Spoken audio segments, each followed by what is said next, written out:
రక్షకుడు విమోచకుడైన యేసుక్రీస్తు నామములో అనుదిన దేవుని వాక్యానికి మిమ్మల్ని అందరినీ హృదయపూర్వకంగా ఆహ్వానిస్తున్నాం. ఈ దిన వాక్య ధ్యానముగా కీర్తన గ్రంథం 95వ అధ్యాయము 7వ వాక్యం చదువుకుందాం. రండి, నమస్కారము చేసి సాగిలపడదము, మనల్ని సృజించిన యెహోవా సన్నిధిని మోకరించుదము.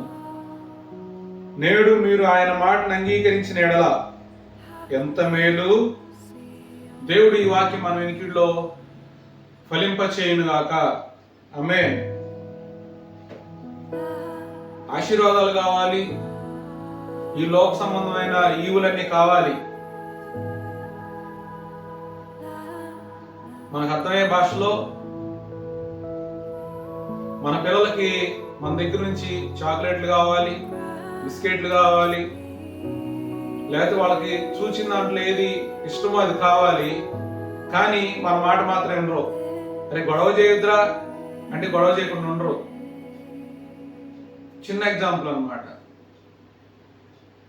మన పరమందున్న తండ్రి దగ్గర నుంచి మాత్రం మనకు సమస్తం కావాలి, ఆరోగ్యం కావాలి, ఐశ్వర్యం కావాలి, ఆత్మీయ ఎదుగుదల కావాలి, మనశ్శాంతి కావాలి, ప్రశాంతత కావాలి. మనకేమైతే లేవో వాటిని పొందుకోవడానికి ప్రయత్నం ఖచ్చితంగా చేస్తాము. కానీ ఆయన మాట మాత్రం వినే ప్రసక్తే లేదు. అందుకని అంటున్నాడు కదా భక్తుడు, చాలా చక్కగా రాశాడు కదా, నేడు మీరు ఆయన మాటను అంగీకరించిన ఎంత మేలు. మనకు మేలు కలగాలి అంటే ఆయన మాట వినటం మనం నేర్చుకోవాలి. అట్టి వినేటువంటి మనస్సు, అట్టి గ్రహింపు దేవాతి దేవుడి దినం మనకు అనుగ్రహించి నడిపించి బలపరచును గాక. ఆమేన్.